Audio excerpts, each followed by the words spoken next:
Welcome to Goalie Science, the podcast where we talk about goaltending science. Jamie, have we figured out a better introduction yet? No, that was actually on my to-do list today. I should have just asked ChatGPT to make us a very good list or intro, but I didn't. But it's good to be back. No guest this week. We had our first guest. Hopefully the reception of that went well, but so we'll just jump right into it. Ben, you presented some goalie data at a conference, and it's nice because when guys like you, very smart, intelligent people, are looking at numbers and looking at science, and it's starting to come a little bit more mainstream, and we're trying to look at the importance of goaltending. So um I just want to hear, what was your experience, like what was kind of your hypothesis, what was your presentation on, and then let's just dive into that. Yeah, so I had a poster at a conference called NASPA, which is like the North American Sport Psychology Society for, I'm gonna butcher the name, but We should NAS. probably know where you went. Yeah, I mean, it's there's so many S's and P's. There's a I sports psychology, is a symposium, but it was in Toronto. Like last year was Hawaii, next year is New Orleans, and I was in Toronto. You got the worst. Well, Toronto's not bad. At least you have to travel and like have expenses, but like your Hawaii still would have been better. You know what? It took me like an hour and a half to get in and out each, like one way each way each I day. Yeah, hate terrible. I hate Terrible. I having hate to Toronto. drive through Toronto. It's so Awful. bad. It's just for Terrible. me to go, like, the QEW is always horrible. Then the QEW, the 403 is always horrible. Just to Yeah. get out of the 401, always horrible. And then the first little bit of the 400 is always horrible.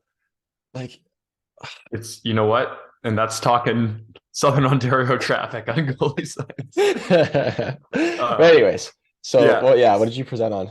So we've talked about a little bit of this project that I started back around the beginning of this year over the holidays in December.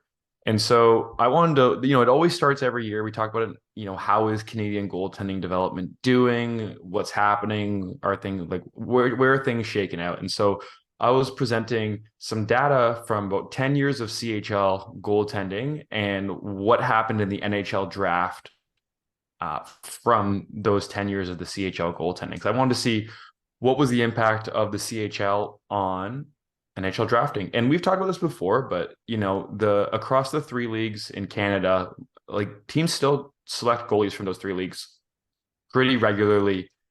Um, and especially the data that I looked at was from between 2006 and 2015 for CHL drafts. And so when you look at the goalies who were picked in like the CHL between 2005 and 2015, there's a lot of goalies that are there that I would say like were really, really successful and have done really well. We talked about this before, like Jordan Binnington's on that list, Jake Allen's on that list. And so, I mean, Martin Jones, undrafted NHL goalie, Martin Jones, who's played a lot of NHL games. But the basic thing that this research looked at is we were looking at really superficial statistics. And when I say superficial statistics, that's games played, wins, save percentage, goals against average. Those are what we call the superficial goalie statistics. So those are the ones that people talk about on media and we talk about growing up. But those are just, they don't necessarily tell us a ton, but we were interested, we wanted to know how much those did tell us in terms of goalies making it to the NHL, goalies being drafted in the NHL. And so few things that we can kind of preliminarily say from our data. First and foremost, NHL teams love drafting tall goalies. Jamie, are you surprised? Wow, I never would have guessed. That blows my mind. No, that makes sense. Was there any correlations in terms of, and like with that, or is it just straight up height? Yeah, so we looked at again, like I said, those statistics before. We looked especially just using like draft year statistics to see what Mhm. influence, when a goalie was picked in that first NHL draft year. And height is the one thing that comes out across every league in the CHL. So WHL, QMJHL, and OHL, height, that's something that teams are going to take. And I've spoken to a few people across different organizations and different levels in pro, in the CHL. And the word that comes up a lot when I raise this data with them is they go, yeah, teams are trying to project and forecast onto that goalie, what that goalie is going to become. Right? Yeah, Like, this goalie. we've talked about this before. Drafts are just potential. You're Yeah, just, you're getting pitched in totally. potential, and we talk about my model of the pie and the pie chart of goaltending Yeah. skills and attributes. You Mm-hmm. have a little bit more. Your pie is a little bit more full if you're tall. Yeah, You totally. don't have to be And it as good makes at other things. Yeah, and it makes sense, right? Like Mhm. if there's a lot of research that looks at like the value of each draft pick by round too. And so you're not going to be surprised to hear this, Jamie, but when we look at, the effect of NHL draft round, like the goalies just get taller as you go deeper into the rounds, right? Because take the 6'6" guy in the sixth round, right? That pick is not normally a very good NHL draft pick anyway, in Yeah, terms of NHL potential. So if you're going to swing, you might as well swing on someone that's tall. probably well, at least that's the logic that we think is being used right now, Right. right? From our Okay. data, that's what we think is going on. I'm sure, if we could actually just talk to every NHL team's GM and scouting staff. All right, let's get Um, Kyle but Dubas on here. yeah, but unfortunately, turns out those teams don't like to tell us their scouting philosophy. So we have to kind of, you know, piece it together a little bit ourselves from what's available. So that's the first thing. We should just get jobs. You should just get a job as analyst for a team and then just tell the inside scoop on this podcast. Yeah, I think that is a surefire way to get fired and get maybe sued from an NDA. But that was the first part of our thing. The second thing that we're doing some work on now is trying to understand what leads from the CHL to the NHL, like what best. If you're playing in, the OHL, the QMJHL, the WHL, what shows us from again the superficial data that we're looking at? What shows us the pathway to the NHL? And Jamie, we've talked a lot about how opportunity and just the right situation is a huge influence.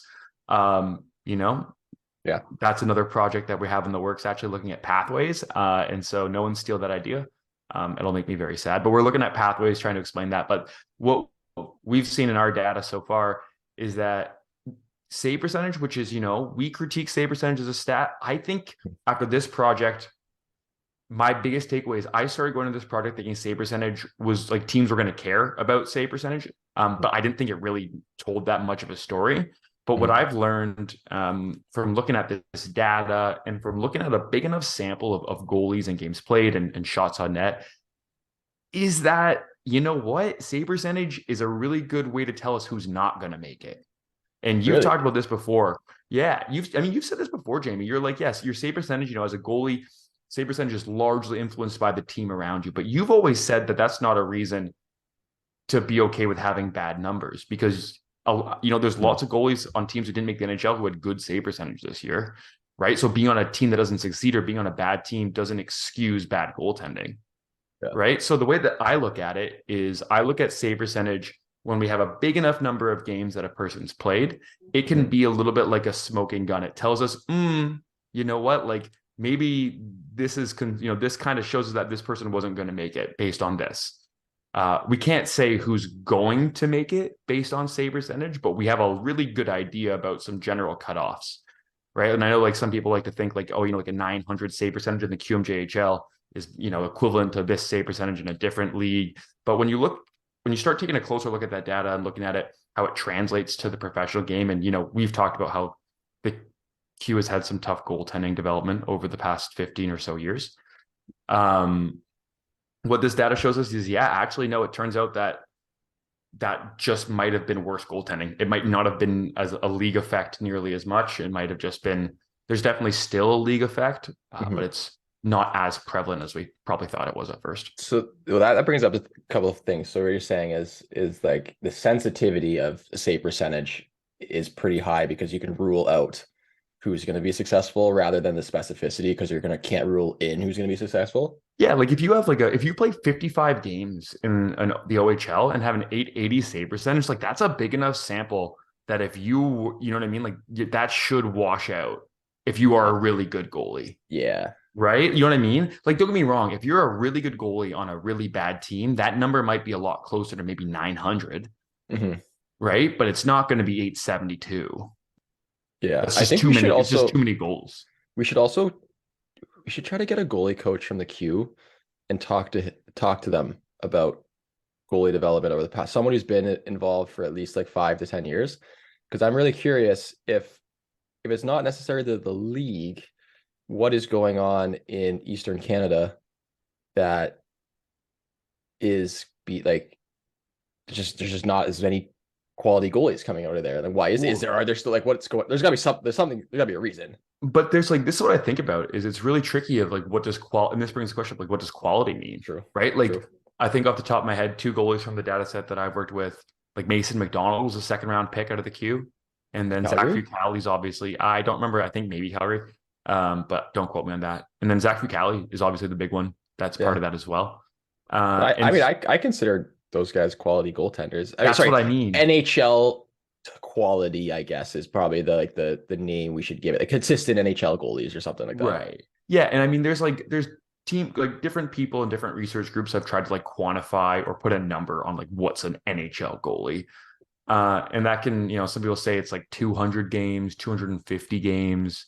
But that's like, if you play 250 NHL games, like, holy cow, like as a goalie, you know what I mean? In the past few years, we've seen like 110 to 120 goalies play at least a game in the NHL. Now, that number's gone up a lot in the last few years compared to 10 years ago.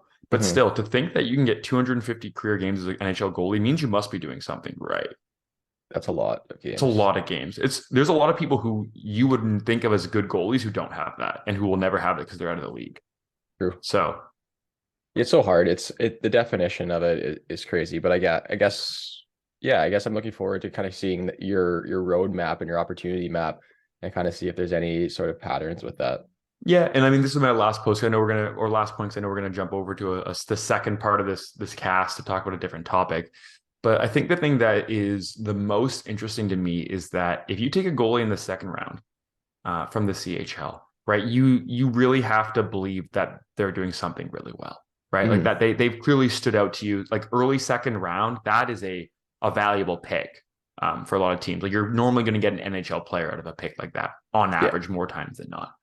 But I always wonder, right? Like you see that second round pick happen, the player plays, the goalie plays another year or two in that CHL league that they're drafted from, and then you just put them in the ECHL in their first year. And we've talked about this endlessly, but like that's the thing that we're looking for, and then we're going to try to analyze is what happens when you put someone in the ECHL at 20 as a Mhm. goalie, right? Because think about it differently, right? The two first round pick goalies from 2020 or 2021, Askarov and Wallstead, right? Their first year in North America, starter in the AHL, Mhm. right? Now, first round, second round, maybe they're not the same goalies, so we can't always compare apples and oranges there. But that is a very we've talked endlessly about the difference between the ECHL and the AHL, right? Yeah. And that brings up the topic of like Sebastian Cossa, the Detroit first round pick. Mm. And like he struggled a little bit, but like, would you rather have someone struggle in the AHL or the ECHL if you want them to give them the best opportunity to succeed as a first round pick? You mean like struggle in the AHL versus be better in the coast? I don't know if I mean like I'm not Yeah, even that's that's like so what does be hard. better mean, right? Like we always I talk about know. how unstructured the ECHL can be at times. And so like Jamie, how many times did you find yourself just like fighting for your life in the ECHL versus playing a structured game in the AHL? Oh, all the time. And actually, Yeah. like now that you say that, like if you're struggling in the AHL, you're probably gonna struggle in the coast a little bit That's what my because it's impression just is so hard too. to find your groove and everything is just all over the place. And then I'm curious because you mentioned, I wonder if you're when using age, are you going to use age as a variable? Like I'm curious to Yeah, see what like a call 23, 24-year-old college goalie, what is their trajectory like? Is it shorter because they say like I don't want to do this and I'm going to go get a job because I have an education? Or is it like do they I'm really curious to see how like if age is a any sort of like a important variable in this. yeah, first year pro is a variable that we're considering looking at. Like, what's the first year you entered a pro system? That's like a pretty, and we should specify that like first year entering as a North American pro is the criteria. Um, and that's going to be something that obviously gets taken account to in our model. But it's something worth considering. Also, I have a Sebastian Coase update because I was interested, right? So he got to play in 3 games in Grand Rapids and has a decision from 2 of them, right? Which means that he either got in that game or got pulled before the enough mattered, right? But he played 46 games in Toledo in the ECHL, which is like, I mean, a lot of games. Yeah, Toledo's a Um, really good team too. yeah, you know what? He had good numbers. He Good, went 5-2 in the playoffs. I mean, good. I mean, like it sounds like he's having a good year in the ECHL, but the question, I mean, like Detroit's goaltending depth is interesting, but it just begs the question, right? Like, do you get out of the ECHL? How often do you guys get out of the ECHL? Like, really out of it? I don't know. It's so hit and miss. Yeah, that's the thing. Sometimes, sometimes guys get out of it for like a brief period of time and they're back in it. It's so Well, Garrett Sparks is back in the ECHL this year. like friend of yours, right? Yeah, he was. Yeah, he went back to Orlando. It's Right. crazy. Yeah, guy who had like obviously played, Bunch of NHL starts. yeah, he's got I think 40 or something last time I checked. So, anyways, this is that's a little summary of my data and my research. And I say my research, but I couldn't be able to do any of this out without the other people. So, big shout out to my supervisor, Dr. Nick Waddy, and then the other people on the research team, Dr. Catherine Johnston and Dr. Joe Baker, who, if you're interested in learning about talent, go check out Tyranny of Talent. That's a free plug for close personal friend Joe of the show. So I didn't realize they were sponsoring today's podcast. they were sponsoring today's podcast because they paid for dinner at the conference. So Yeah, it's pretty good. I can yeah, accept that. I'll take that buffalo chicken wrap. All right, Jamie, Yes, let's that's go. our that's our first half. So that's a little deep dive into what I was able to kind of talk about some of that data. I had some great conversations, and it's always fun, being able to kind of explore some basic stuff, some more advanced stuff, and like get people's ideas on what they think about it. So I'm sure there's some people who are going to agree and disagree with what we said today, but Mhm. as always, we love the feedback. But Jamie, we wanted to Yes. cover something else with the last 50 minutes of the cast today. What are we talking about? Question that we're getting a lot. It's June, so we're about the halfway point in the off season. What do you do if you don't have access to ice? And this is a very tricky question because, from my opinion, there are some right and wrong answers, but there also aren't any right or wrong answers because not having ice, it sucks. Terrible.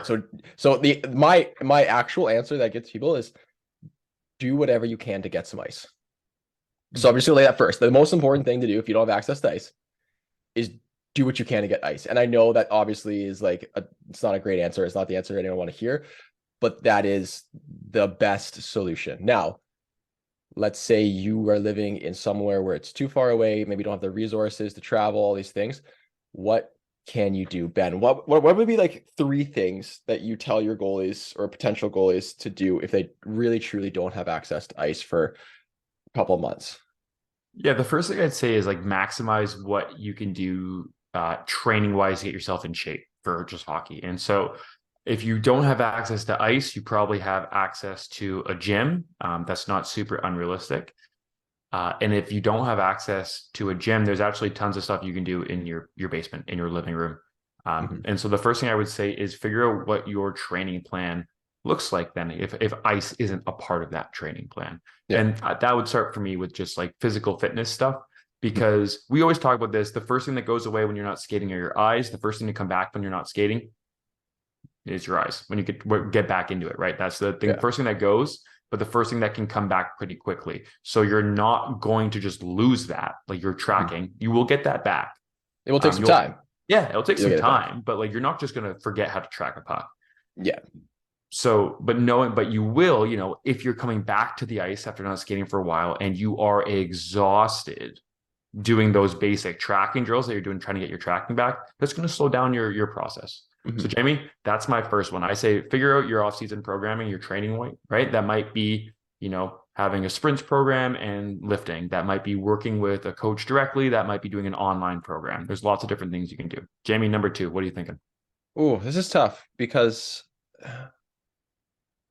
yeah, I mean, like, I'm gonna try to deviate away from like the obvious, like play other sports and general athleticism because I think Yeah. you covered it. Um, this is tough. This is tough because because you'll see a lot of people or a lot of goalies will, you know, they'll try to like force it, like they'll put their gear on and go on the carpet and stuff. And I don't, is it the best thing to do? No. Is it the worst thing to do? Probably not. I guess one thing that I don't think is too bad, and this might be a little left field, is if you have like a friend or you get one of your parents, if you can put on your gear and just sit in the butterfly on like some carpeting and stuff to protect your pads and have someone shoot pucks at you, you are getting an actual release of the puck. Yes, you're not going to get T-push. You're not going to get these things. Not everyone has synthetic ice in their basement. So Phoenix Copley and I did that because Tech would take out the ice for like used to do it for a long time after the season. And so we had like a puck pit and Phoenix and I would just shoot on each other. And is it the best thing to do? No, but is it the worst? No, and it's better than doing nothing. So I think that would be my second suggestion is just sit in your butterfly, have someone shoot pucks hard. just work, keep that tracking going.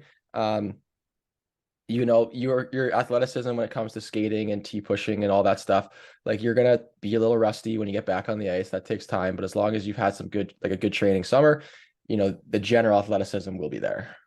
Yeah, I guess like the theme from those first two is try to minimize what you're losing by not being on the ice, Mhm. right? Like, so Yeah. your example was like trying to lose your tracking. My example is trying to lose your physical, like your game shape or your practice Mhm. shape, right? And I think that's if you're not playing hockey, try to minimize what you're not able to do. I did want to actually have a question. I don't know. What are your thoughts on like throwing on a pair of like goalie rollerblades? I've never done it. Have you ever done it? No, I've never done it.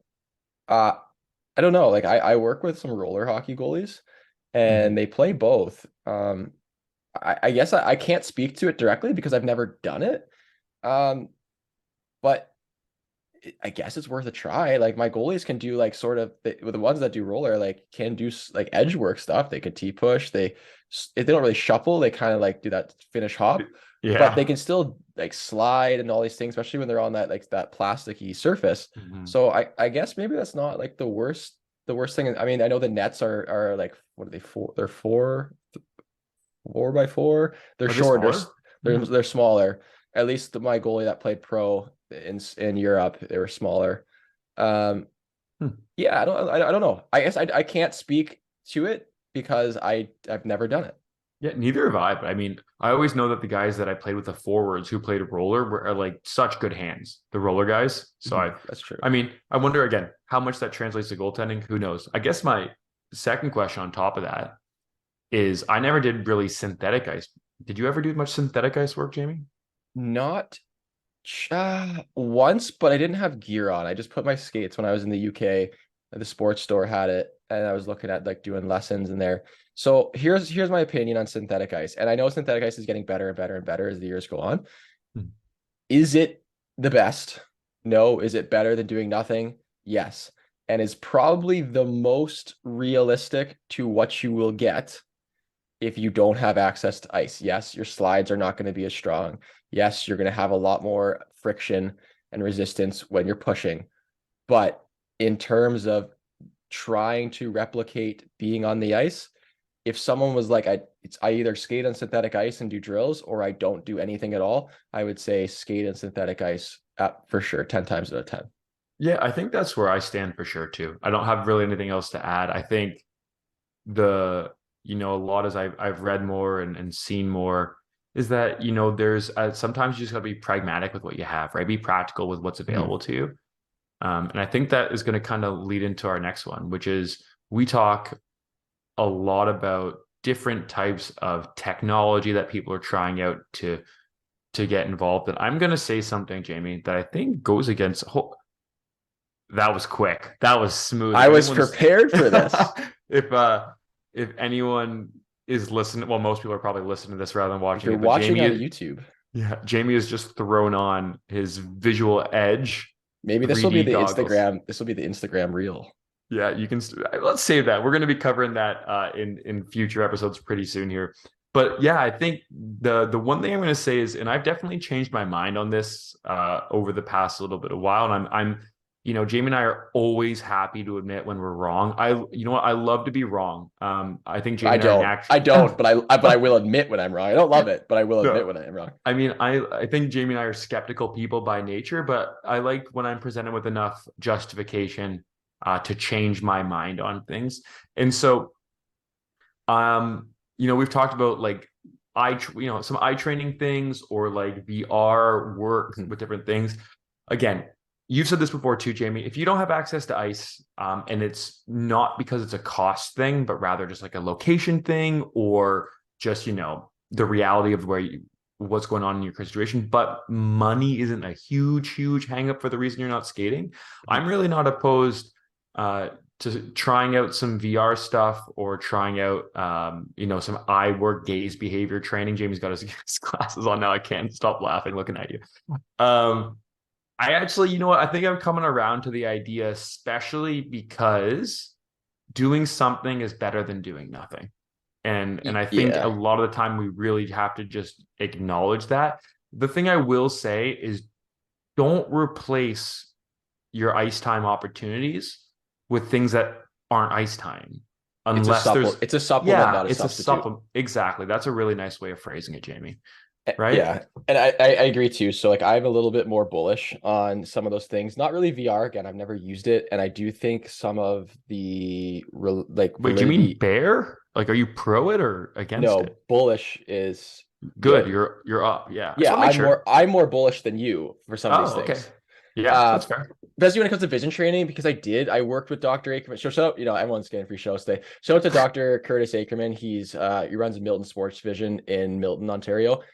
Really good at what he does. And spending I think maybe 2 months working with him, it actually did make a difference in my ability to track. Like the pucks just seemed slower. I felt like I was getting more focused on it. I found that I had some deficiencies in um there was a little bit of nervous like optical nerve weakness, as well as multi-object tracking was my biggest weakness. So like being able to pick up pucks through screens and like flash screens and stuff. And so we spent a lot of time working on that. So I'm it's something that I've used in the past now. I put the Visual Edge glasses on, and we'll talk a little bit more and we'll have some episodes, but Visual Edge reached out to us and they wanted us to test their product and to give an honest opinion of it and talk about it. And our plan is to do that this week, the week that you're listening to this, depending if it's, well, today's June 4th.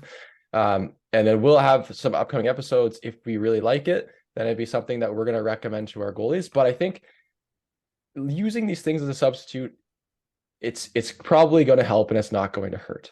I know people that like the VR. I know some people. It's just we if anyone works at Sensorina wants to send us one to try it, we will definitely try it. But I do know that like a lot of other sports and like baseball, specifically a lot of baseball, do a lot of vision stuff. And what I like about the Sensorina is that there's baseline testing. So you can see improvements. If you're improving, you're going to see improvements. It's tracking, it's keeping all that. And I think that's really, really important. But we'll talk about more in that in depth in different episodes. But I agree with Ben. Like if you have the resources for these things and you are limited to ice because of location or whatever, maybe you're injured or something, Sure.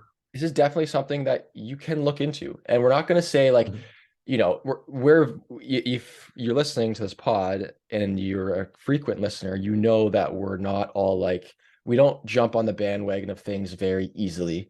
In fact, we are actively trying to burn a lot of bandwagons. But but we like if it's something you want to do and you're going to be consistent with it and and you want it to help your training and you're going to enjoy it and say it's going to get you off the couch watching Netflix or playing video games, um then go do it. Like go do it. It's okay. And maybe it works really well for you. We don't know that because it's not like there's been studies done that have looked at these differences. But if you like it and you feel like it's going to work for you, it's probably going to work for you. Yeah. And I really want to double down on the thing that you said earlier, is that view these things as supplements, not substitutions, Mhm. right? Like I had a good conversation. The work that gets done in the research lab that I'm a part of, like there's vision training and vision behavior research that's done, including some people who work with professional sports team on the on vision and gaze behavior things, right? So that's something that comes up a lot. And when we've talked about vision training in the past, that's kind of the big thing, is that it can be really important. And we do see that really good athletes are really good with their vision. There is that correlation seen in a couple different sports. Mhm. Uh, but those people are also really good at a lot of other things, not just their vision too. Right. And so Yeah. that's why there's a healthy level of being skeptical involved. Yeah, Um, and that is really important is because like again, if you are a young 12 or 13-year-old goalie and you're comparing yourself to what a goalie in the NHL who's already in the NHL and someone gave him a VR headset and he's like, "Oh yeah, I use it." He's not in the NHL uh because of that VR headset. Maybe it's helping yeah. him when he's there, but he's not Mhm. there because of it. So that's something really important to do. But maybe doing VR or doing, Visual Edge or working with a sports optometrist helps improve their game like 2 to 3%. Then in the NHL Yeah. level, that's a big difference. And Huge. so we're always looking for things to do to try to give ourselves the advantage over a competition. again, these are things we'll talk about visuals later, but in terms of what you should do, if you have the opportunity, try it. Don't use it as a substitute. I've seen goalie coaches that will put goalies on the ice with a VR headset, and that drives me crazy because if you're paying for ice, just shoot the puck. And that's my own personal, I don't know.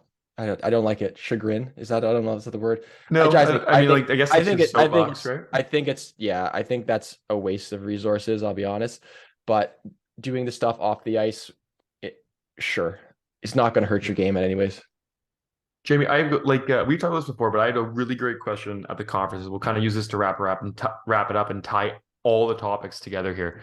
But I was talking to someone, and they asked a really great question, and they were like, "All right, so you're saying that these superficial statistics aren't the best, and then you're also telling me that expected goals at the CHL level is probably really complicated to see how that would project into like expected goals at the NHL level. So Mhm. what do we do then, right? Like why do you think, what do we look for?" And I started talking about how I think there are things that we look at when we see really good goalies, but we don't measure what those are. Like we look at them and we're identifying those good things that they do. Yeah. For example, like a really good skater is someone who doesn't get out of position a lot, Mhm. and but someone who doesn't get out of position a lot isn't necessarily a good skater, right? So it's this complicated pathway. But the thing that they kind of asked me about and then we started talking about is this idea then, and Derek Bujan mentioned this last week, is that you can't teach positioning. And they were like, what do you mean? Like, we have lots of research in different sports about teaching spatial awareness and training that. And my response is, and we've talked about this, is when have you ever seen a power play drill that gets blown down because the goalie went to the wrong spot? Yeah. You don't, No. right? And we talk about goalie training, and Mhm. I think your posts and your videos at Michigan Tech are great. You have a great setup where you have two, three shooters, lots of options, Mhm. right? But even with two and three shooters and you staying on the ice, that is still not a game replication, Yeah. right? There's no defenders there, or if there is, there's only one, right? Like it's It's like I know like there's studies that will measure like spatial awareness, but the common denominator with all those studies is basically just repetition and learning when you're in the wrong spot so that mhm, you can not be in that spot again in that situation. So you end right. up in the right spot, and that's how you learn. hmm But it's like if you don't have traffic in the way, if you don't Mhm. have a 5 versus 5 situation, you can, right? And like again, I think you can get really good at getting to the right spot, working on the ice, like T pushing through the crease, making sure you're cutting through the crease, getting your chest square, getting on the angle. That's stuff I think you can do. But I think we see goalies struggle with it all the way up to the NHL level Mhm. because they do thousands and thousands and thousands of reps outside of that, game replicable, game identifiable situation. And Yeah. I think that's why we see goalies who are great at it. That's why we think they might just be really good at it because we don't really have the availability to train it. And so that ties everything together. Goaltending stats is complicated, and you might actually get a little funky with your positioning if you're not able to access ice Mhm. in the summer. But that doesn't mean you still can't prevent losing some of those other important things like your physical strength and your endurance, as well as like, your puck tracking with some of the ideas we talked about today. So this that you before I'm gonna get one last statement in. So you had said that you talked about trying not to lose things. Mm-hmm. I guess this is my question that I'm going to end this on is do you think that you can make positive gains towards your on ice game if you don't have access to the ice and outside of becoming more explosive, stronger, and possibly better vision? We'll put that one on asterisk, but I think that's hard because it sucks because you can definitely mitigate some of the losses. But Mm-hmm. I'll be honest, my gut feeling is I don't know if you can make meaningful or statistically significant gains without being on the ice. I wonder. That's a great question. I'm sure we And I can don't know, measure it. but that's Yeah. that's my first thought. I'm sure there's a way we can measure that. I know like someone will say like, oh, you can just do ghost saves and stuff, but like there was that Brian Decord experiment he did, they were still not they weren't taking shots, but they were still on the ice. So Yeah. it's hard to say. I think every layer that you remove from a game situation is one layer farther away from the reason you train and work towards something. I like And I that. think That's a good way to explain it. that's just the way it is, right? Mhm. So you want to reduce the amount of layers you peel back. Yeah. Um, Most of the time, look, there's definitely things that you need to learn how to do, right? Like you need to learn how to T push and butterfly push, and you can learn how to cut forward, backward cuts when you're pushing in a butterfly. That doesn't need to be done in a game situation when you first learn it. But to master something, yes, it needs to be done at a Yeah. high enough intensity, and high enough caliber that most closely mimics the situation that you're in. And so, on that note, Jamie, what should people do if they're listening to this podcast? They should subscribe to my Patreon. Because content is coming in hot starting tomorrow because the ice is back at Michigan Tech, baby. And that means Jamie is recording. I have a Google Doc of like 4 pages of content, things I need to film. So I'm gonna be busy editing. But follow Patreon, subscribe to Goalie Science. Honestly, the biggest thing you can do is just share it. The most Yeah. important thing you do is subscribe and share. And it really helps out a lot. The more people we get listening, the better. We start, like, again, the whole visual edge thing. We'll talk about how we got that hooked up. And that was because someone just listened to the pod and heard me mention it. And so that means it's getting out there. And so we're glad that we're able to help and inform and be a catalyst to discussion in the community, try to dispel some myths, try to answer some questions that don't have answers, and going from there. So Ben, till next week, buddy. Until next time.